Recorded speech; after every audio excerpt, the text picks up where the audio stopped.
എനിക്കുമുണ്ടൊരു തേന്മാവ്, വലിപ്പമുള്ളൊരു തേന്മാവ്. എന്നുടെ വീട്ടിൽ മുറ്റത്ത് പടർന്നു നിൽക്കും തേന്മാവ്. വിരുന്നിനെത്തി തത്തമ്മ കൂട് കൂട്ടാൻ അണ്ണാന് വിരുന്നൊരുക്കി തേന്മാവ്. എന്നുടെ നമ്മുടെ തേന്മാവ്.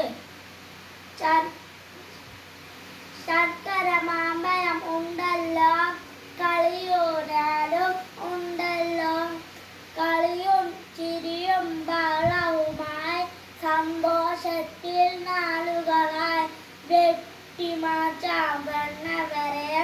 അരുതേ അരുതേ വെട്ടരുതേ പറയാം നാം കുട്ടികളെ, നമ്മുടെ നല്ലൊരു ഭാവിക്കായി. എനിക്കുമുണ്ടൊരു തേന്മാവ്, വലിപ്പമുള്ളൊരു തേന്മാവ്. എന്നുടെ വീട്ടിൽ മുറ്റത്ത്